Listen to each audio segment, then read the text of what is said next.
अरे दीदी, आप अचानक कोई खबर भी नहीं की और आप चौखट पर क्यों खड़ी हैं? अंदर आओ ना। देख रही थी मेरी भाभी का तुलसी से ध्यान हटे तो ना मुझ पर जाए और मुझे अंदर आने की परमिशन जो दे। दीदी कैसी बातें कर रही हो तुम? इस घर में आने के लिए तुमको भला कैसी परमिशन चाहिए? बैठो ना। और मेघना करारा सा मुंह लेकर सोफे पे आके बैठ जाती है। दीदी आप 5 मिनट बैठो, मैं बस सब काम निपटा कर आती हूँ और फिर बैठकर खूब बातें करेंगे। मीरा फटाफट अपना सुबह का काम निपटाने लगती है कि तभी मंदिर से मीरा की सास कमला पूजा करके लौट रही थी और मीरा का पति भावेश भी कमला के साथ ही था। मेघना की नजर जैसी अपनी माँ पर पड़ती है वो अचानक सुबकने लगती है।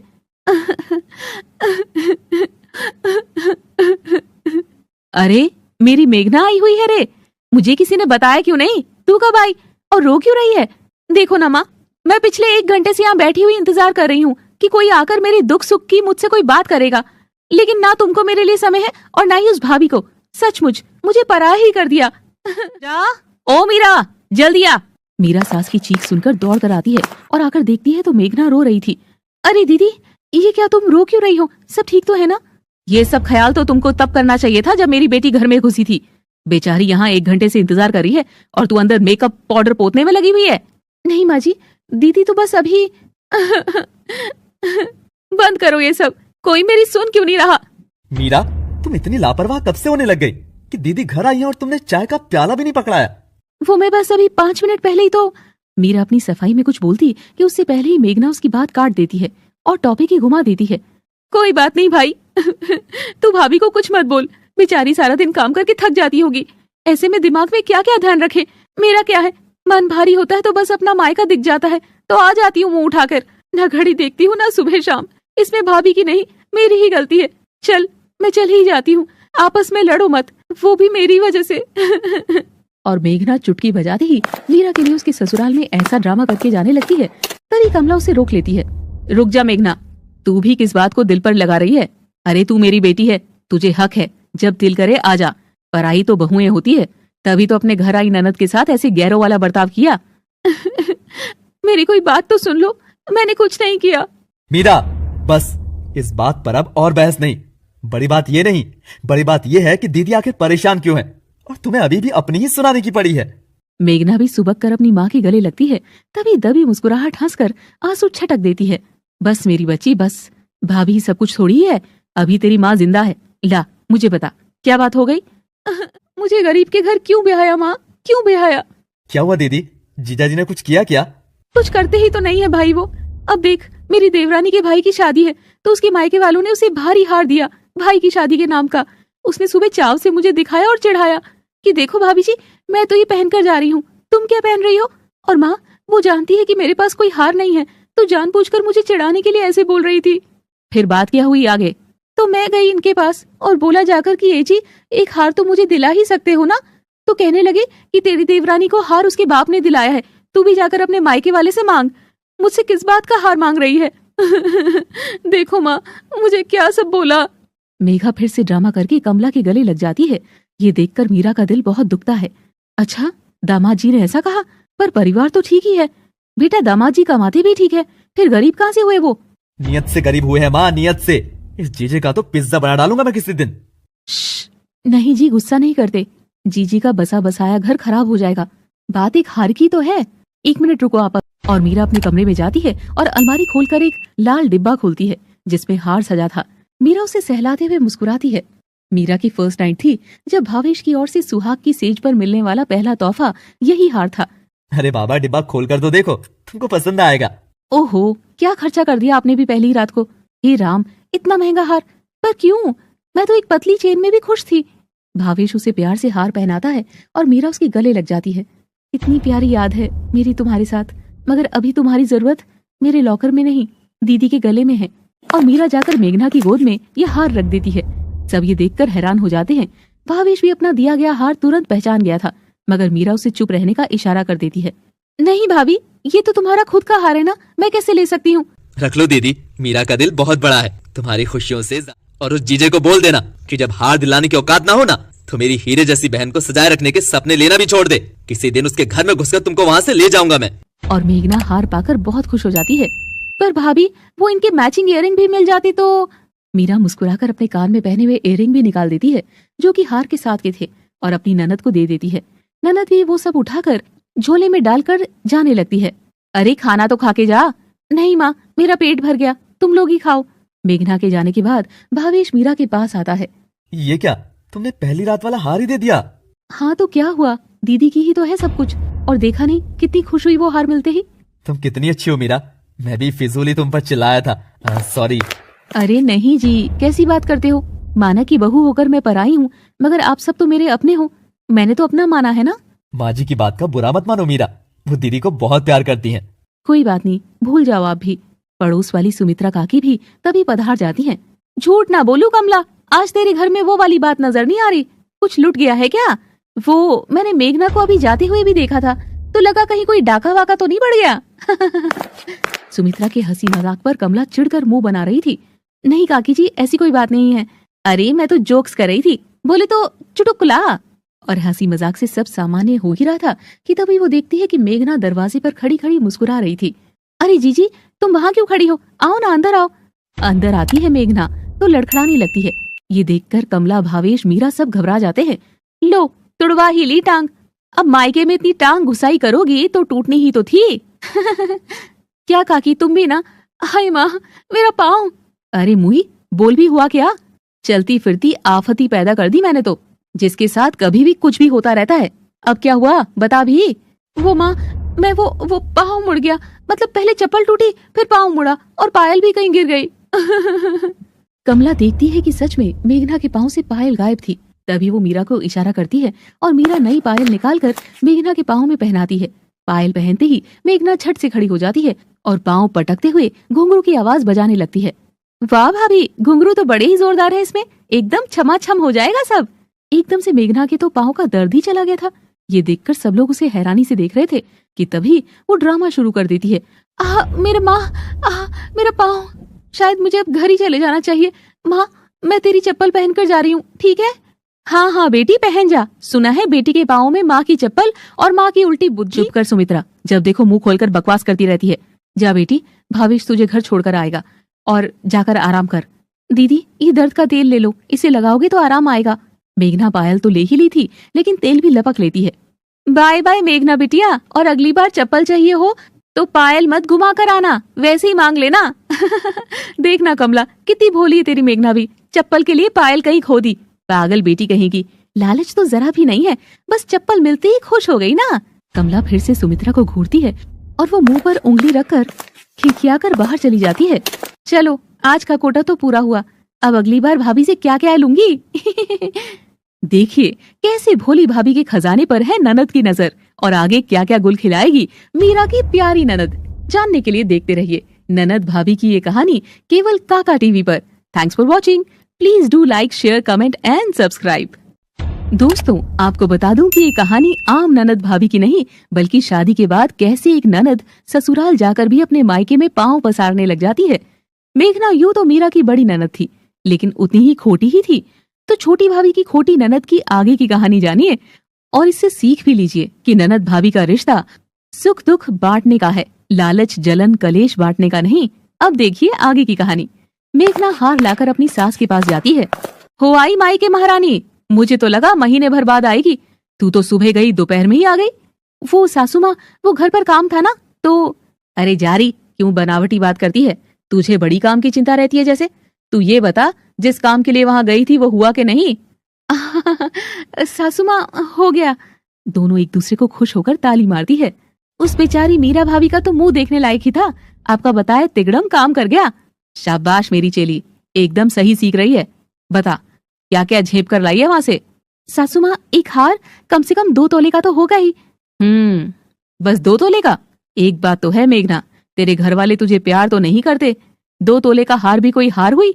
उससे भारी तो हम बच्चे को तागड़ी पहना देते हैं। सासू माँ, ये तो शुरुआत है, धीरे धीरे मैं और माल निकलवा कर लाऊंगी वहां से। शाबाश, पर तेरी चाल कुछ बदली बदली लग रही है, क्या छुपा रही है मुझसे, दिखा। सासू माँ, आपसे तो कुछ भी नहीं छिप सकता है, देखो मेरी नई चप्पल।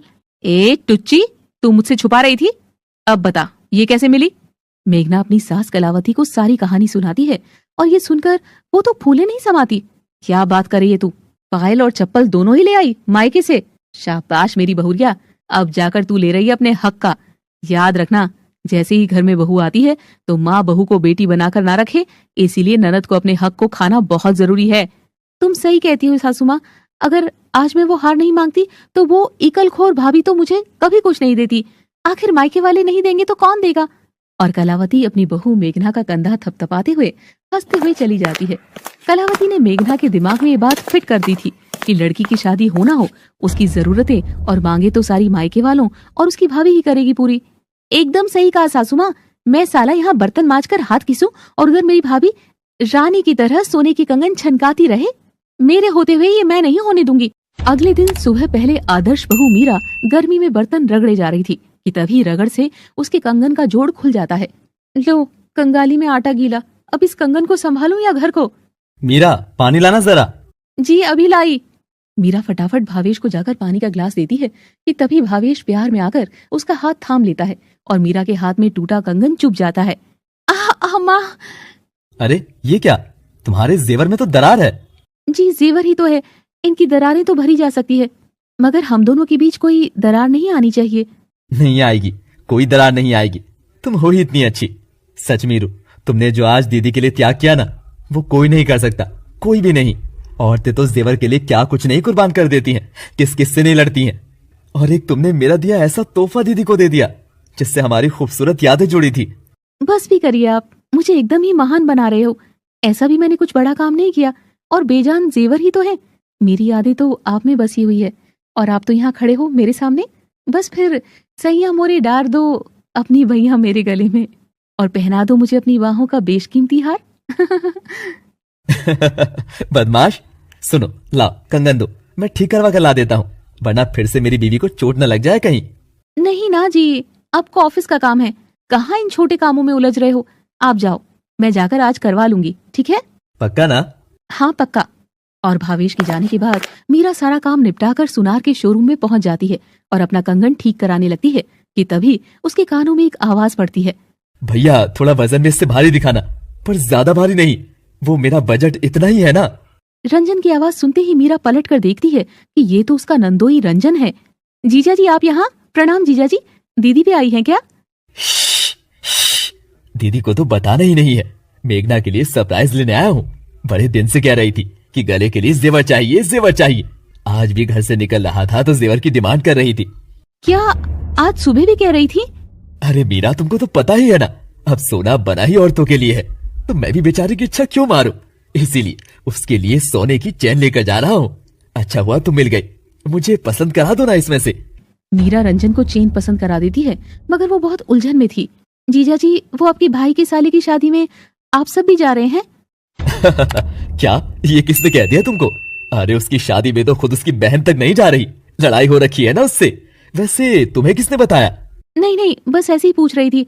अच्छा जीजा जी, मैं चलती हूँ, लेट हो रहा है। और मीरा वहां से चली जाती है, मगर पूरे रास्ते उसे बस एक ही ख्याल बार बार आ रहा था कि उसकी ननद ने ये सब झूठ क्यों कहा। मीरा सड़क पार करते हुए भी यही सब सोच रही थी। अगर जीजाजी को कुछ दिलाना ही नहीं था तो फिर आज वो चेन क्यों लेकर गए? और अगर देवरानी के भाई के साथ रिश्ता बिगड़ा है तो देवरानी को मायके से हार कैसे मिल सकता है? कहीं मेघना दीदी ने जानबूझकर ये सब तो नहीं किया? नहीं नहीं मीरा, तू भी क्या गलत बातें सोच रही है? ऐसा भला दीदी क्यों करेगी? हार पहनने का मन होगा तो मांग लिया होगा, अब हमसे नहीं कहेंगी तो क्या अपनी सास से मांगेगी? तू भी फिजूल सब सोच रही है। तभी सड़क पर हॉर्न बजता है और कार में बैठी एक लड़की नीतू मीरा को आवाज लगाती है। ओ मैडम, मरने के बजाय मेरी गाड़ी में आकर बैठ जाओ, घर ड्रॉप कर दूंगी। और मीरा नीतू की कार में आकर बैठ जाती है। क्या यार मीरा, तू मुझे भूल ही गई ना? पहले तो कितना याद करती थी, और अब कौन नीतू, कैसी नीतू? हाँ अब ताना मत मार और घर चल। नहीं यार, घर में तो मैं तेरे कल आऊंगी, सीधे चाय पकौड़े ठूसूंगी। अभी जल्दी में हूँ, चल तू जा, तेरा ससुराल भी आ गया। और मीरा अपनी दोस्त को बाय कहकर घर में जाती है। आज की घटना ना चाहते हुए भी उसके मन में बार बार किटकिट कर रही थी और वो इस बारे में भावेश से बात करने का फैसला करती है। मेघना अपने कमरे में आराम कर रही थी कि तभी उसका पति रंजन रोमांटिक अंदाज में कमरे का दरवाजा बंद करता है और एक फूल और गिफ्ट उसे देता है। ओहो, क्या बात है, मजदूरी करने के बाद बीवी याद आ गई तुमको आज? अरे जानू, आज तो ताना रहने दो, आज मैं बड़े अच्छे मूड में हूँ। ये गिफ्ट खास तुम्हारे लिए। मेघना खुशी से गिफ्ट खोलती है तो उसमें एक पतली सी सोने की चेन निकलती है, जिसे देखकर मेघना का मुंह ही उतर जाता है। वो मरे मन से उठती है और चेन गले में लगाकर देखती है। वाह, कितनी सुंदर लग रही है। देखो भी तो कैसी लगी मेरी बीवी को चैन। मेघना चेन को साइड में रखकर उखड़े तौर पर कहती है, ठीक ही है, पर आए तो तुम ऐसे थे कि मुझे लगा जैसे कोई 9 लखा हार ही लाए होंगे। क्या हुआ, तुमको पसंद नहीं आई क्या? मेघना अलमारी से हार निकालती है और रंजन को चिढ़ाते हुए उसे गले में पहनती है। ये होती है गिफ्ट और ऐसा होता है सोने का हार। एक काम करो, ये सोने की चेन जाकर अपनी माँ को ही पहना दो, जाओ। इतना भारी सोने का हार, ये कहाँ से आया मेघना? मैंने पूछा कहाँ से आया? बार बार पूछने पर मेघना उसे नहीं बताती और फिर झल्लाकर उसे धक्का मार देती है। क्या कान खजूरे की तरह कान खा रहे हो? तुम्हारी चेन से मतलब रखो ना। और बस रंजन का हाथ मेघना पर उठ जाता है। और अगली सुबह होती है तब मीरा नीतू के लिए चाय पकौड़े की तैयारी करने लग जाती है। क्या बात है बहू, आज तो सुबह सुबह माहौल ही खुश कर दिया। कोई आ रहा है क्या? हाँ माँ जी, मेरी दोस्त नीतू आ रही है ना। वाह, बढ़िया बढ़िया, मजे करो बच्चों। मेरा क्या है, मैं बूढ़ी हो रही हूँ, जा रही हूँ कमरे में जाप करने के लिए। तुम मेरे चाय पकौड़े तो अंदर ही भिजवा देना। और कमला के जाते ही नीतू घर में आती है। मीरा खुश होकर उसके लिए चाय पकौड़े लाती है और दोनों सहेलियां बातें करने लग जाती हैं। मीरा, तू परेशान है क्या? ऐसा लग रहा है जैसे तुझे भीतर से कोई बात खाई जा रही है। मुझे बता, क्या बात है? वो नीतू यार, मेरी ननद है ना, मेघना दीदी। अरे शादी में देखा होगा ना तूने उनको। हाँ देखा था, अभी भी देख सकती हूँ। और नीतू हैरान होकर मीरा को दरवाजे की ओर इशारा करके दिखाती है। मीरा देखती है कि वहाँ मेघना खड़ी थी, जिसके शरीर पर चोटें लगी हुई थी और हाथ में सूटकेस था और वो वहीं खड़े खड़े रो रही थी। अब क्या मेघना का ग्रहण मीरा की कुंडली में आकर परमानेंट बैठने वाला है, या मीरा वक्त रहते समझ जाएगी मेघना का खेल? जानने के लिए देखते रहिए ननद भाभी की नोकझोंक भरी ये कहानी केवल काका टीवी पर। Thanks for watching. Please do like, share and subscribe. भाभी। तभी कमला कमरे से बाहर आकर अपनी बेटी को ऐसे चौखट पर खड़ा होकर रोते हुए देखती है तो उसे डबल क्रोध चढ़ जाता है।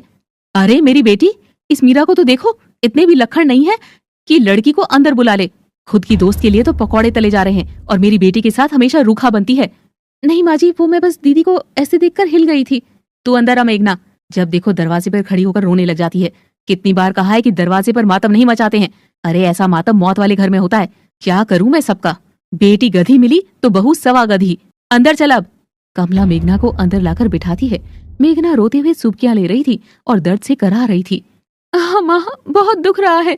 बहू, घूर कर ही ठीक कर देगी क्या अपनी ननद को? कोई दिव्य शक्ति है क्या तेरे पास? अरे खड़ी क्या है, पानी लाना।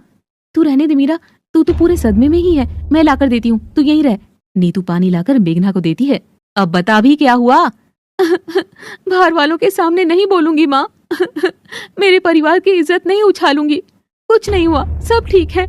ये सुनकर कमला घूर कर मीरा की ओर देखती है और नीतू सकपकाकर अपना बैग उठाकर बाहर जाने लगती है। अब बता क्या हुआ?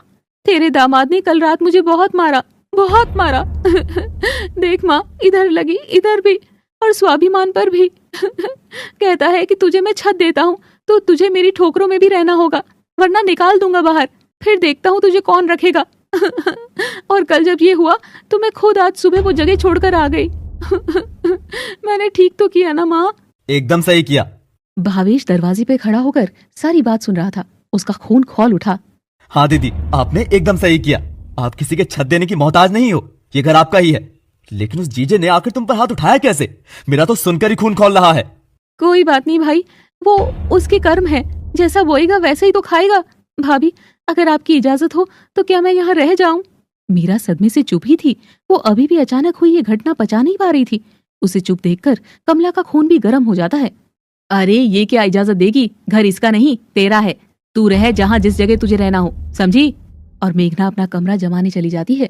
तभी मीरा टेबल पर रखा फोन उठाकर कट करने लगती है, जिसमें नीतू को कॉल लगाई हुई थी। घर के बाहर कार में बैठी नीतू अंदर का सारा माजरा कॉल पर सुन रही थी। ओ बेटे, मीरा तेरी लाइफ की तो लग गई रहे। ऐसी जहरीली ननद पहले तो कम से कम दूर थी, अब तो तेरे बाजू में आ बसी है। बेचारी मीरा। मीरा भावेश कमरे में बैठे थे कि तभी मीरा भावेश से कल की घटना के बारे में बात करना चाहती थी, मगर तभी दरवाजे पर खटखट होती है। भाभी, वो मैं साड़ियाँ नहीं लाई, 2-4 ही है, सब वार त्योहार पर पहनने की है। तो क्या मुझे घर में पहनने के लिए 2 साड़ियाँ मिलेगी उधार? चिंता मत करो, मैं और नहीं मांगूंगी, बस एक धोकर दूसरी पहन लिया करूंगी। प्लीज भाभी। मीरा दीदी इतना इंसिस्ट कर रही हैं तो दे दो ना साड़ी। बल्कि दीदी आप खुद आकर अलमारी से देख लो, आपको जो भी पसंद हो। पर मैंने तो मना किया ही नहीं, दीदी तो खुद से ही प्लीज प्लीज किए जा रही है। मीरा। भावेश मेघना को बुरा न लगे इसलिए मीरा को ही डांट देता है और बाहर चला जाता है। ओहो, ये औरतों की बातें तो औरतें ही जाने। तू तो बीच में आ ही मत भावेश भैया, वरना तेरी बलि तो निश्चित ही है। उधर मेघना अलमारी खोलकर सुंदर साड़ियों पर लार टपकाने लगती है और वो 1 2 3 4 करके 10 साड़ियां उठा लेती है। भाभी, वो मैं ट्राई करके 2 रखकर आपको लौटा दूंगी, ठीक है? ओके दीदी। और मेघना सारी साड़ियां उठाकर अपने कमरे में लाती है और पेटी में पैक कर देती है और अपना फोन उठा लेती है। हेलो गुरुजी, मैं सही से पहुंच गई हूँ। शाबाश, कोई दिक्कत तो नहीं हुई तुझे? मुझे तो हुई नहीं, लेकिन भाभी को तो अब होना शुरू होगी। शाबाश मेरी चीती। और बता, क्या क्या झेप लिया? पूरी 10 साड़ी। बेटे के बहू इतनी सुंदर साड़ियां दबाकर रखी हुई थी, कम से कम 1000 रुपए की एक साड़ी होगी सासू माँ। अब बेचारी इंतजार ही करे उन साड़ियों का। अभी से इतना खुश होने की दरकार नहीं है, क्योंकि ये तो कोई छोटी मोटी जीत है। असली खेल तो अब शुरू करना है तुझे, इसीलिए मेरी बात ध्यान से सुन। और मेघना के कान में चंट कलावती ऐसा गुरु मंत्र मारती है कि उसकी तो आंखें ही चमक जाती है। और बस उसके बाद तू तेरे मायके में हमेशा सबसे ऊपर रहेगी और उस मीरा की बच्ची को चवन्नी भी कोई नहीं देगा। बस सासू माँ ऐसे ही हो, वरना दूसरे घर से आई ये लड़कियां खुद को इस घर की मालकिन समझने लग जाती है। हाँ, मेघना इस सारी कहानी में ये बात भूल गई थी कि बहू या भाभी जो अपना घर छोड़कर आती है और ननद जो अपना घर छोड़कर जाती है, इसे रोका तो जा ही नहीं सकता। घर तो छूट ही जाते हैं, मगर रिश्तों का क्या, चाहे छूटने वाला घर मायका हो या ससुराल, उसमें रहने वाले रिश्ते कभी नहीं छूटते। मगर मेघना इस बात से अनजान होकर बस चालें चलती ही जा रही थी और वो खुशी से अपना फोन रखती है और आईने के सामने आकर अपनी चोट सहलाते हुए मुस्कुराती है। रंजन मेघना पर हाथ उठाता है, मगर उसे तुरंत पछतावा होता है। आई एम सॉरी मेघू, माफ कर दो। लो, तुम मुझे मार लो। वो मैं इतनी प्यार से चैन लाया, लेकिन तुमने एक बार भी प्यार से इसे गले नहीं लगाया, तो मुझे दुख हुआ।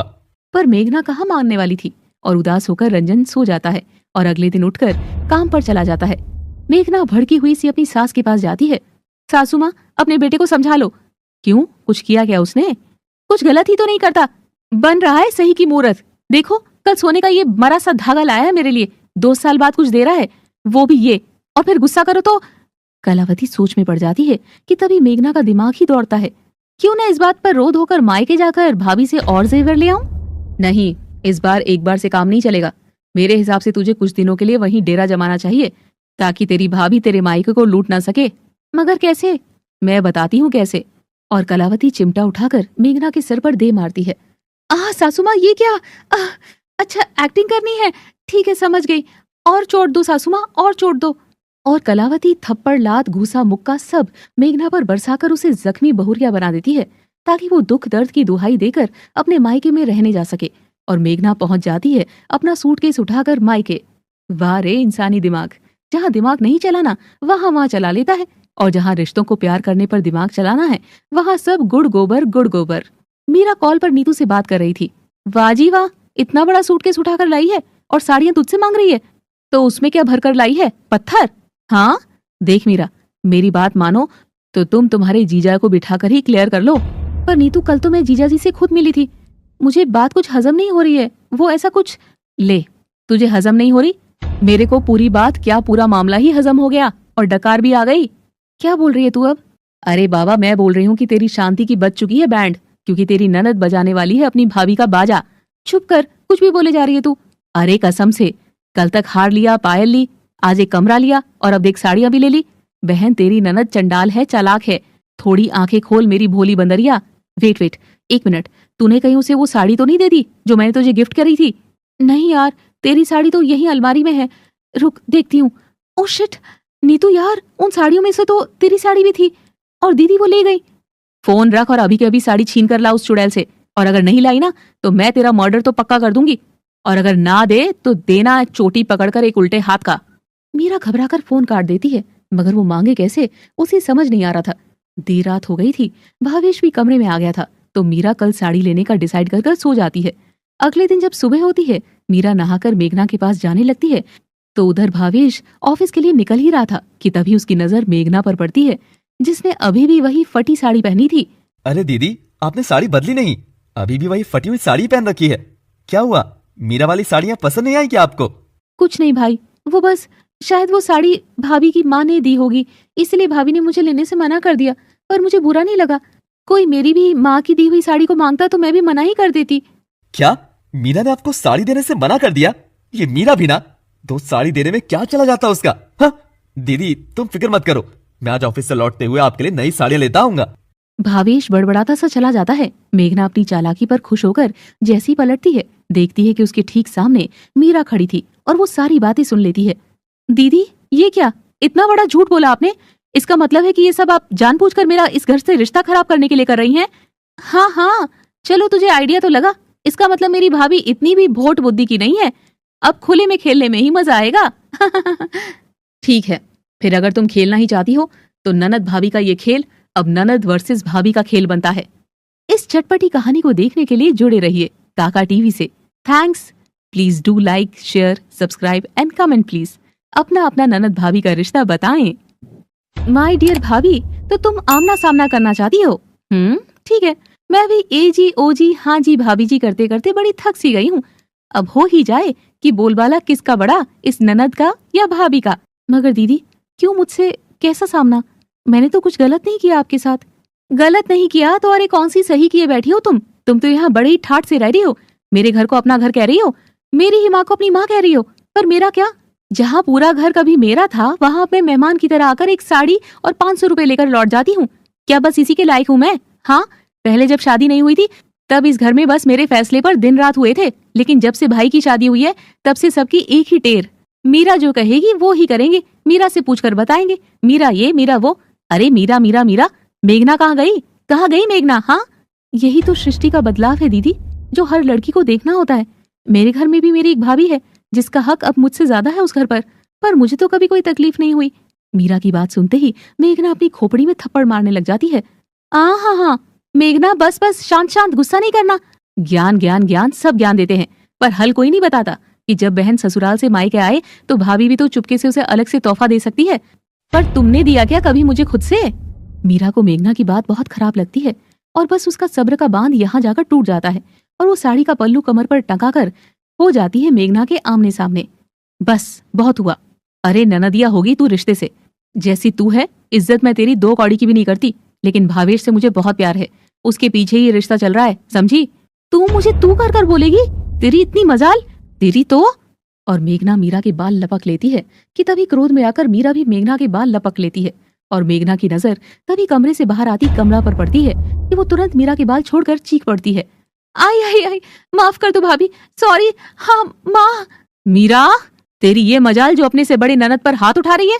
मीरा घबराकर मेघना से दूर हट जाती है और मेघना की ओर देखती है तो वो मंद मंद मुस्कुराती हुई मीरा को आंख मारती है। माँ जी वो मैं तो नहीं माँ, तू भाभी को डांटना मत, ननद भाभी में थोड़ी खिटपिट हो ही जाती है ना। मगर खिटपिट करो, किटकिट करो या पिट करो, लेकिन आइंदा मुझे हाथ उठाते हुए ये दिखी तो फिर खैर नहीं। राम जाने आखिर हुआ क्या है मेरी बहू को, क्या अजीब बर्ताव करने लगी है। जो आते जाते लोगों को सर झुकाकर नमन करती थी वो अपनी ही सगी ननद के साथ सौतेला बर्ताव कर रही है। मीरा अपनी सास की नजर में बुरी बन रही थी। ये देखकर शर्मिंदा होकर रोते हुए कमरे में चली जाती है और नीतू को फोन करके फूट फूट कर रोती है। तू एकदम सही कहती थी नीतू, मेरी ननद चंडाल ही निकली। आज तो उसने अपने मुंह से सब कबूल लिया। और मीरा अभी वाली घटना भी सब नीतू को बता देती है। ठीक है, तो ये ननदिया अपनी भौजी संग खेलना चाहती है ना, तो ठीक है मीरा, इसे खेलने दे, मगर तुमको भी इसकी चाल से पहले अपना डिफेंस रेडी रखना होगा। अब मैं जो बताती हूँ वो ध्यान से सुन। मीरा सीरियस होकर उसकी सारी बात सुनती है। उधर मेघना ने भी अपनी सास कलावती को फोन लगाया हुआ था।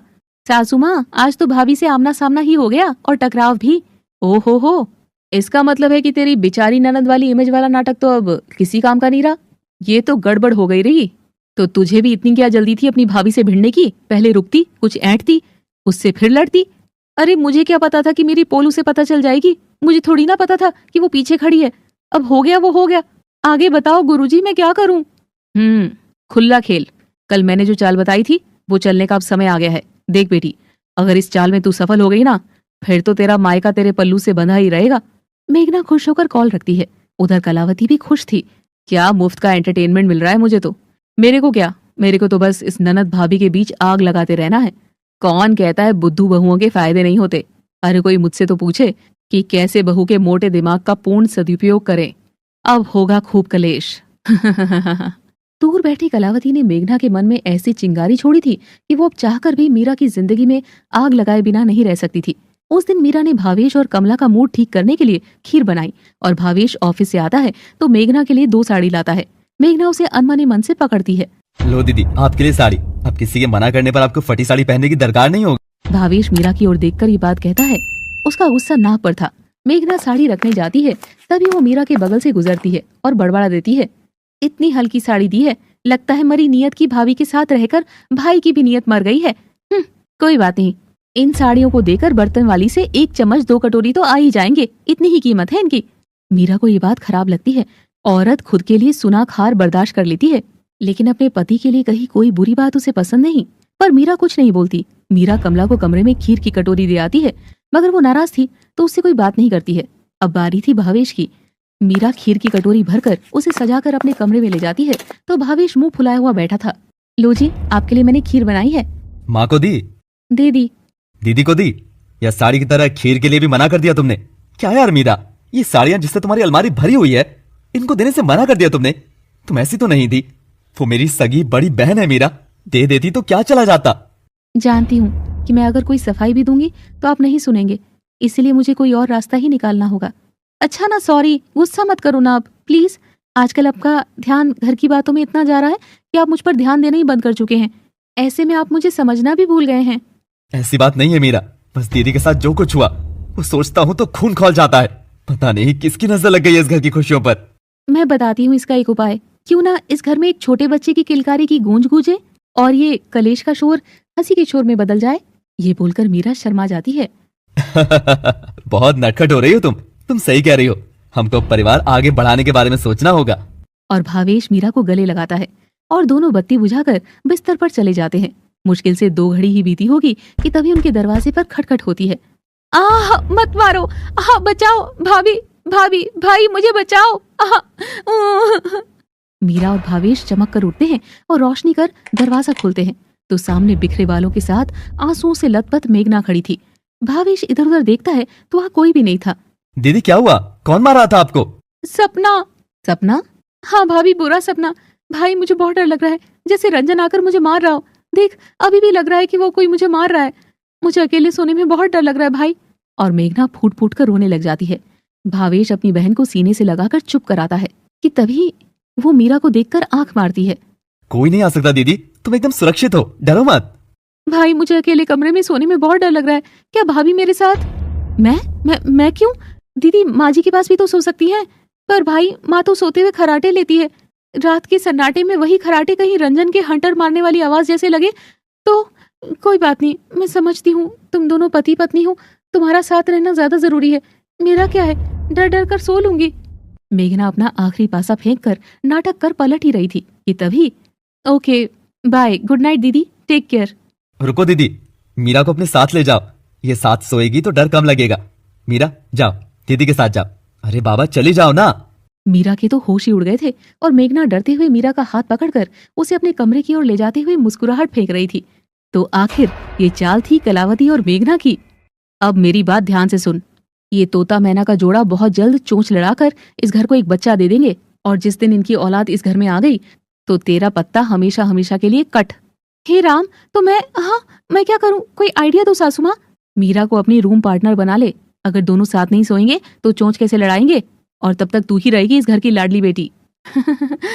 मेघना बिस्तर पर मीरा से लिपट कर सो जाती है और मीरा चिढ़ के मारे अपना माथा ही पकड़ लेती है।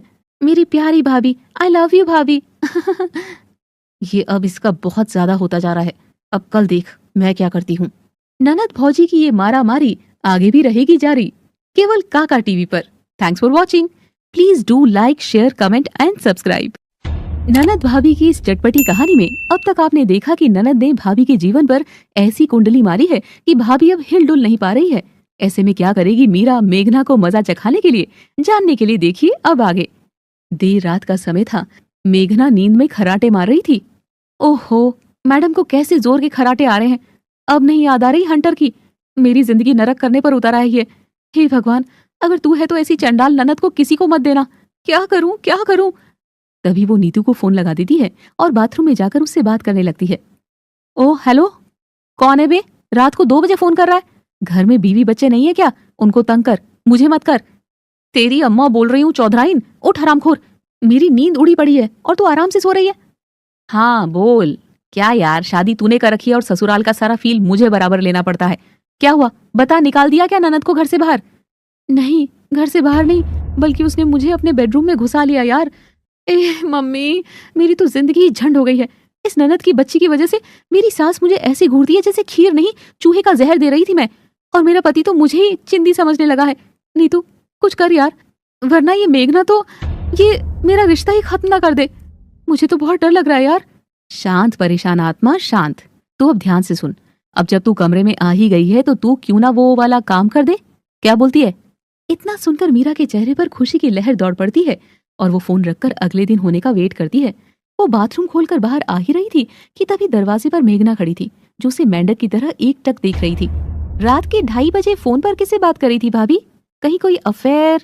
छी छी, मेरा पति मेरा देवता है, तब तो पक्का मुझे मरवाने की सुपारी दे रही होगी। सो जाओ दीदी, कल का दिन वैसे भी लंबा गुजरने वाला है। और मेघना मीरा दोनों सो जाती है। अगले दिन मेघना अपने दोस्तों की किटी में जाने का डिसाइड करती है। आज तो भाभी की सबसे बढ़िया वाली साड़ी पहनूंगी।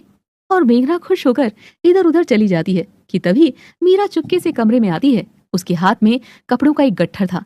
वो गट्ठर जमीन पर रखती है और मेघना की पेटी खोलकर अपनी सारी नई बढ़िया साड़ियां उसमें से निकालती है और गट्ठर खोलती है जिसमें सब मीरा के घिसे पिटे सलवार कमीज साड़ियां थी, उनकी जगह वो रख देती है। अब देखती हूँ क्या क्या पहनती है मेरी प्यारी ननद। मेघना खुश होकर कमरे में आती है और मीरा को बिस्तर पर बैठा देखती है। ये मुई यहाँ क्या कर रही है? अब ये जब यहाँ बैठी रहेगी तो मैं पेटी से साड़ियां कैसे निकालूं? एक काम करती हूँ, चुपके से हाथ डालकर जो भी हाथ लगे ले लेती हूँ। अब सब साड़ी एक से एक ही तो है। और मेघना दांत चियारते हुए बड़ी सफाई से पेटी में हाथ डालकर चुपचाप से कपड़ा झोले में डाल लेती है। अरे दीदी क्या हुआ, कुछ खो गया क्या? खोए मेरे दुश्मन का सामान, मैं तो पुराने कपड़े दान करने जा रही हूँ। काश उसी से जीवन में कुछ शांति आए। और नौटंकी मेघना किटी के लिए निकल जाती है। वहां उसकी हाई सोसाइटी दोस्त बैठी थी। हे मेघना, ये क्या पहना तूने? इतनी डाउन क्लास साड़ी, क्या हुआ तुझे? अरे असली कपड़े थे इस बैग में, सोचा तेरे यहाँ आकर ही चेंज कर लूं, एकदम फ्रेश फ्रेश। वैसे भी रास्ते में तैयार होकर आती तो मुझे ही नजर लग जाती। अब बता चेंज कहाँ करूं? आगे जाकर राइट। मेघना वहां चली जाती है। अरे मैं तो उसे बताना ही भूल गई कि वहां की लाइट्स खराब है। एनीवेज तो किटी स्टार्ट करें गाइस? अरे यहाँ तो अंधेरा है। खैर मुझे लाइट का क्या करना है, मुझे तो कपड़े ही बदलने हैं। टचअप बाहर जाकर कर लूंगी। अरे ये क्या, ये तो झोले में सूट डाल लाई मैं। इसका मतलब भाभी की अलमारी से मैंने सूट भी मार लिया। वाह वेरी गुड मेघना, अब फटाफट पहनकर इनके होश उड़ा डाल। और मेघना कमरे से धीमे धीमे चलकर बाहर आती है। वो इतनी एक्साइटेड थी कि उसने खुद को एक बार भी नहीं देखा, मगर टीना और उसकी दोस्त जैसी उसे देखते हैं उनकी हंसी छूट पड़ती है। शाबाश मेघना, तू तो सच में रॉयल लग रही है यार, रॉयल भिखारन। देखो गाइस एक बार इसे। मेघना ने एकदम फटीचर सूट पहना था जो साइज में भी इतना बड़ा था कि मेघना भिखारन से कम नहीं लग रही थी। और किटी में उसका सब मजाक बनाते हैं और मेघना का मुंह उतर जाता है।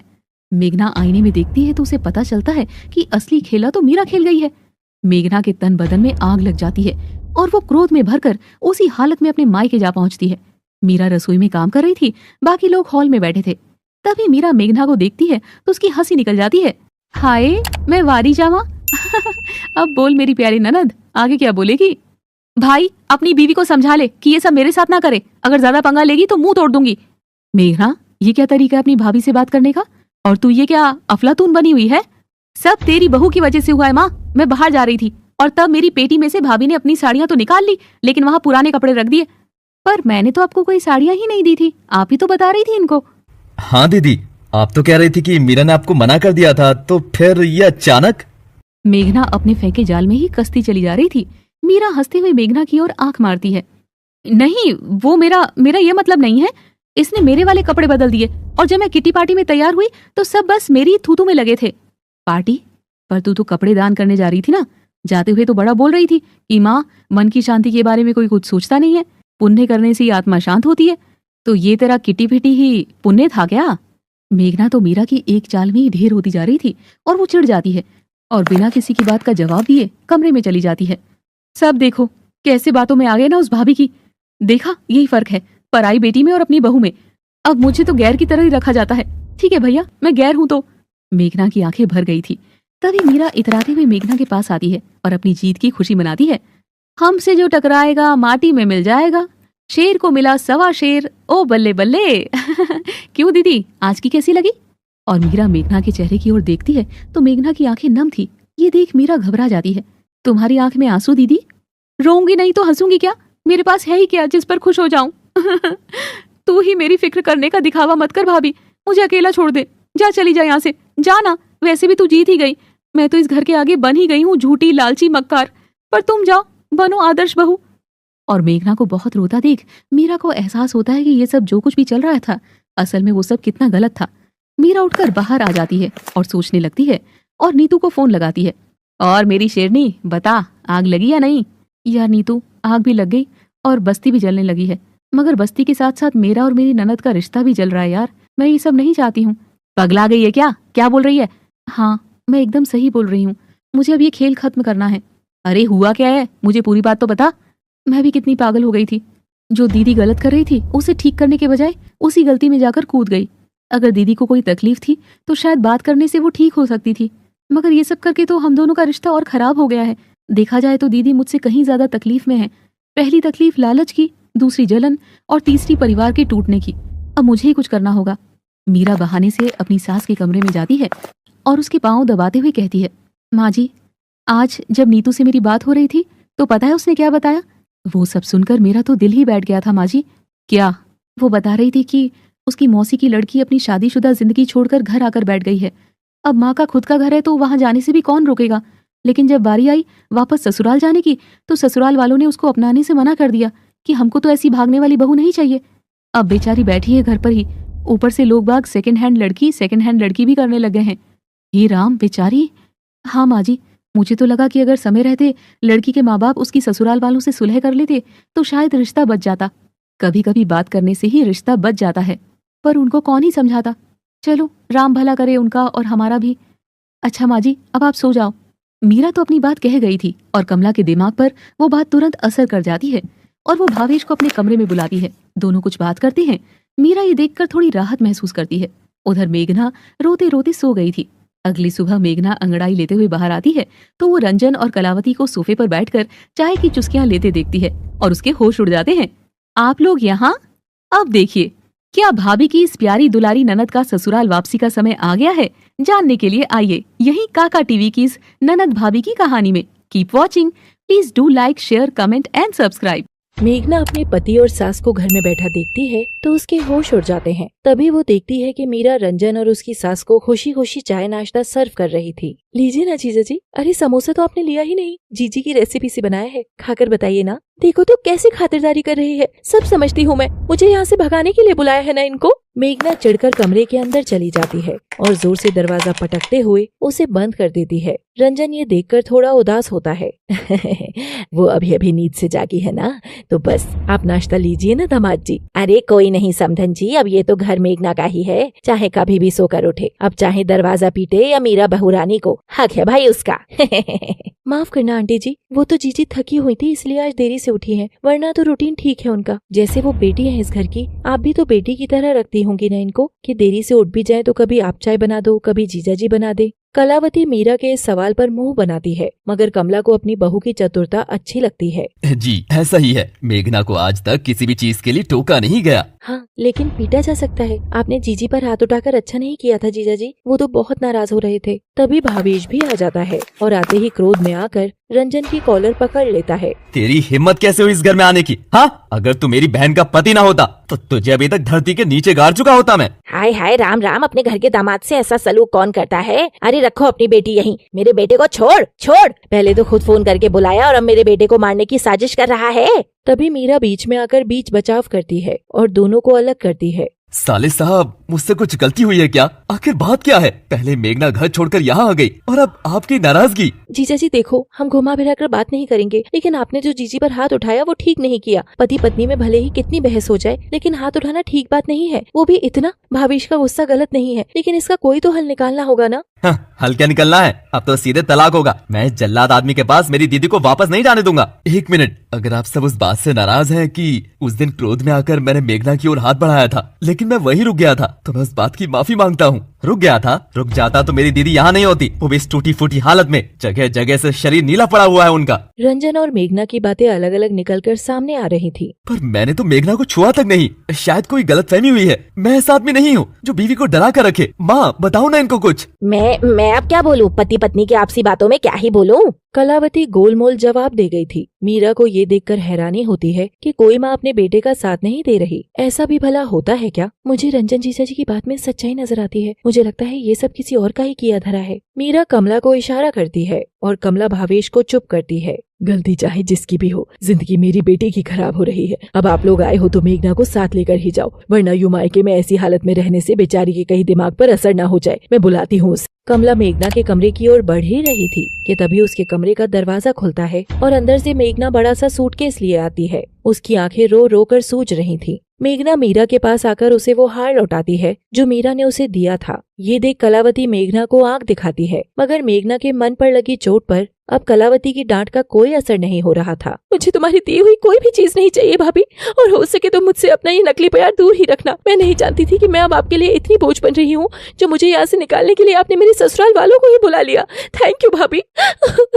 मीरा मेघना की ये बात सुनकर सहम जाती है और उसकी आंख से भी आंसू छलक जाते हैं। वो ऐसा बिल्कुल नहीं चाहती थी, लेकिन मेघना मीरा को पूरी तरह गलत समझने लगी थी। मीरा, मुझे इसकी तो कभी उम्मीद नहीं थी कि तुमको दीदी के इस घर में रहने से इस हद तक तकलीफ है कि तुम इनको निकालने के लिए इस हद तक चली जाओगी। रुला दिया आज तुमने मेरी बहन को। चलो जी, चलो घर। मेहमान को तो वैसे जाना ही है। मेघना के अलावा उसका पति भावेश भी अपनी बीवी को मतलबी समझ रहा था। कमला अपनी बेटी का रोता हुआ चेहरा देख रही थी। ये देख वो क्रोध में मीरा की ओर देखती है। मीरा अब इस घर की विलेन बन चुकी थी। कमला मेघना के पास जाकर उसका सिर सहलाती है। एक बार मेरे साथ चल मेरी बच्ची, चल। मेघना कमला के साथ साथ उसके कमरे में जाती है और कमला दरवाजा लगा देती है। कमला के सिर सहलाते ही मेघना फूट फूट कर रोने लगती है और अपनी माँ की गोद में सिर टिका लेती है। क्यों माँ, क्यों होता है ऐसा कि बेटियां हमेशा के लिए बेटियां नहीं रह पाती और दूसरे घर की लड़की आकर उस पूरे घर पर अपना हुक्म चलाने लगती है? हमारी सलाह, हमारी बातें, हमारे किए का कोई असर नहीं होता फिर इस घर पर। क्यों माँ? रो मत मेरी बच्ची। इतना जहर कैसे आ गया तेरे मन में? तुझे कैसे लगता है कि मीरा की जगह इस घर में तेरे से ज्यादा हो सकती है? हाँ, मैं उससे बहुत प्यार करती हूँ, मगर एक सास की तरह। मानती हूँ बहू को बेटी की तरह रखना होता है, मगर सच तो यही है कि सास कभी माँ नहीं बन सकती। और माँ तो तेरी मैं हूँ ना, हमेशा से तेरी ही हूँ और रहूंगी भी।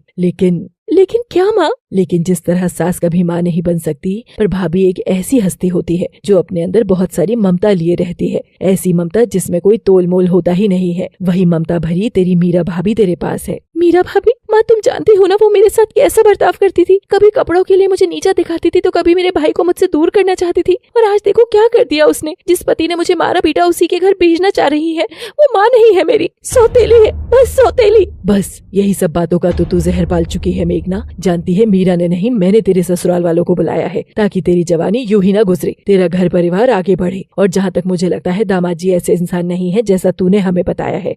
वो जो घटना तेरे साथ घटी थी उसके पीछे कुछ और ही बात है जो तू नहीं बता रही। हो सकता है कि वो सब मारपीट रंजन ने नहीं बल्कि तेरी चांडाल सास कलावती ने की हो। मेघना ये सुनते ही बौखला जाती है। अब आखिर माँ तो माँ होती है, देरी से ही सही औलाद का झूठ तो तुरंत पकड़ जाती है। माँ, ये कैसी बातें कर रही है तू? और तू इस भाभी की इतनी साइड क्यों ले रही है माँ?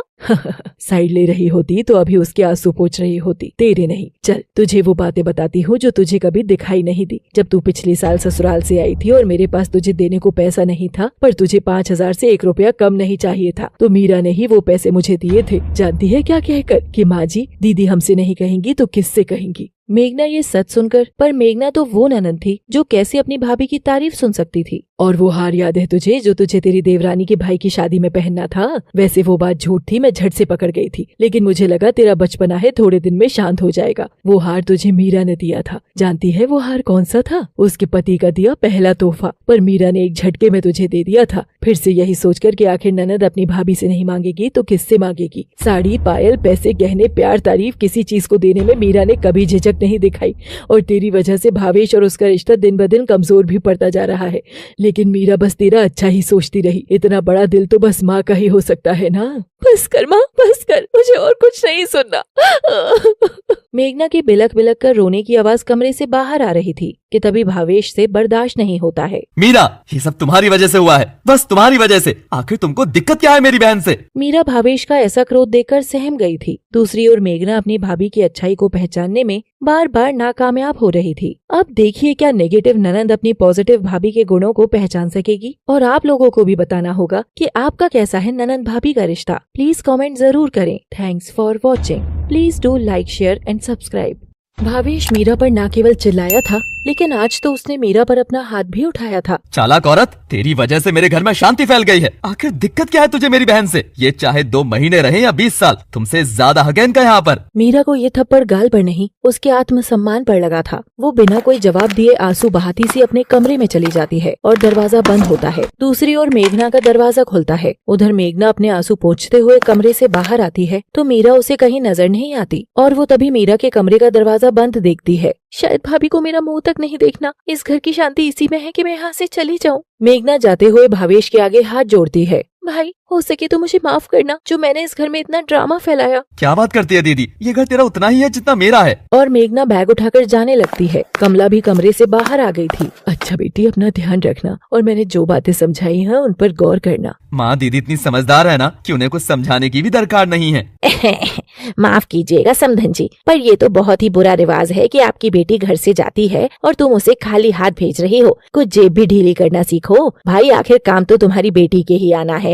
घर चलो सासू माँ, मुझे कुछ नहीं चाहिए। मगर भावेश जबरदस्ती 5000 रुपए मेघना के हाथ में थमा देता है और कलावती ये देख खुश होकर वहाँ से चली जाती है। सब लोग घर आते हैं। मेघना आते ही कमरे में घुस जाती है। वो गुमसुम सी थी, मगर रंजन का क्रोध चरम पर था। ये सब क्या कर रही थी तुम माँ? हाँ, क्या कर रही थी? मांग मांग कर बहू के ससुराल से लेकर आना क्या तुमको शोभा देता है? अरे मांगा कहा, मैंने तो कहा कि अपनी मर्जी से बेटी को विदाईगी दो। तू ही बता, सोने हाथ बेटी को भेजना अच्छी बात है? अब तेरी जीजी मायके से आती है तो उसे शगुन देते हैं कि नहीं? हाँ देते हैं, मगर अपनी मर्जी से। वो मांगती नहीं आपकी तरह। ये क्या सीख दे रही है आप मेघना को? अगर जीजी आप जैसी होती तो अभी तक अपने भाई को लूट कर खा जाती। वैसे भी मेरी इतनी गुंजाइश कहाँ है जो भावेश की तरह एक झटके में ही 5000 रुपए निकाल कर दे दूं। मेरे लिए तो 500 ही बड़ी बात है। मेघना दरवाजे की आड़ में खड़ी होकर सब सुन रही थी कि उसे अपने किए का एहसास होता है। रंजन एकदम सही कह रहा है। मेरी ननद जब भी घर आती है और मैं उसे कुछ देती हूँ तो हमेशा कहती है कि नहीं भाभी, मुझे जरूरत नहीं है, ये आप ही रखो, आपके काम आएगा। सच में ननद भाभी का रिश्ता तो हमेशा फटे हिस्से को ढकने वाला होता है और यहाँ मैं अपनी ही भाभी को नंगा करने पर उतर रही थी। क्यों क्यों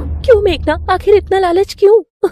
तभी दरवाजे पर खटखट होती है और मेघना देखती है कि उसकी सास दरवाजे पर खड़ी खड़ी लार चुआ रही थी। मैदान जीत कर आ गई मेरी प्यारी बहू, बहुत बढ़िया काम किया जो इतने दिन मायके का राशन ठूस लिया। देख तो तेरी माँ कैसी कंजूसड़ी की तरह तुझे सूने हाथ से विदा कर रही थी। वो तो मैं थी जो तेरी कमाई करा दी। ला दिखा तो क्या लाई वहाँ से। कलावती मेघना के बैग पर झपट्टा मारती है, लेकिन तभी मेघना उस बैग पर बैठ जाती है और कलावती को देखने ही नहीं देती है। बस सासू माँ, बस बहुत हो गया तुम्हारा ये गुरु ज्ञान, अब और नहीं। मेरी माँ मुझे सूने हाथ विदा करे या मेरे नाम दौलत करे, उससे तुमको क्या लेना देना? मेरे कान भर भर के पहले तो बेटी बहू में फर्क करा दिया, दूसरी बात मेरे और मेरे भाभी के रिश्ते में दरार ला दी, और तो और पूरे परिवार के आगे मुझे लालची बना डाला। अरे कलेश मच रहा था घर में, ऐसे में माँ क्या सुहाग की काजल टिक्की बिंदी बिछिया देती। उन सबके सामने इस नाटक की पोल न खुल जाए कि मेरे पति ने मुझे पूरी तरह पीटा है, इस बात का बहाना लेकर मैं अपने मायके में बोरिया बिस्तर डालकर पड़ी थी। लेकिन अगर उनको और रंजन को पता चल जाता कि सब किया धरा तो तुम्हारा है सासू जी, तो तुम तो मरती ही मरती, मैं और मर जाती। मैं तो पतली गली से निकलने को थी कि नहीं, मैडम को तो मनी लाल भाता है, शगुन दे दो इन्हें।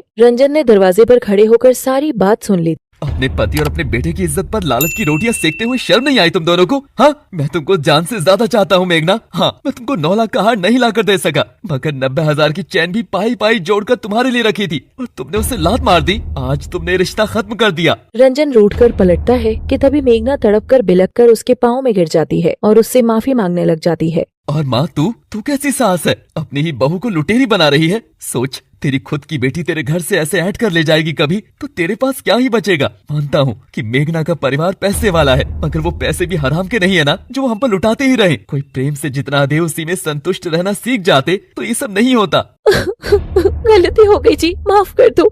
चाहो तो उस दिन जो चाटा मारते मारते रुक गए थे आज मार लो, मगर माफ कर दो, मुझसे रिश्ता नहीं तोड़ो। हाँ बेटा, मुझसे भी रिश्ता मत तोड़, मैं तो तेरी माँ हूँ। तरीका जरूर गलत था, मगर पाई पाई जोड़कर तेरे लिए ही बचा कर रख रही थी। अगर सचमुच मेरे लिए कुछ करना चाहते हो तो सबसे पहले जाकर मीरा भाभी की खोई इज्जत उनको वापस दो और सबको सच बताओ कि आखिर माजरा क्या था। मेघना इस बात के लिए राजी हो जाती है और रंजन के पाँव से उठती है। तभी कलावती मुंह छुपाने लगती है। ए जी सासू माँ जी, मुंह किधर को छिपा रही हो? तुमको भी साथ ही चलना है। ये बबूल का पेड़ तुम्हारा ही बोया हुआ है तो उसका फल भी तुमको ही खाना पड़ेगा। और हाँ, खाली हाथ मत आओ। तुम तो जो आज तक इतनी सारी पाजेबों की जोड़ी जो मेरे से लेकर रखी है वो सब अपने साथ ले चलो। आज माँ और भाभी की अमानत के साथ मेरी भाभी की खोई इज्जत भी उनको लौटानी है। कलावती अलमारी से लाल थैला निकालती है और उसको सीने से लगाकर रोती है। हाय मेरा सींचा हुआ धन। जब माता कुमाता बने तो उसका सींचा धन घर को निगलने लग जाता है। मैं चाहता हूँ कि तुम लालच छोड़कर अच्छी माँ बनकर दिखाओ माँ, इसी में हमारी तरक्की है। और सब लोग मेघना के मायके पहुँच जाते हैं। वो देखती है कि घर में काफी मातम सा छाया हुआ था। क्या हुआ? आप सब इतने मायूस क्यों हो? अब तो सब ठीक हो गया ना? वो मीरा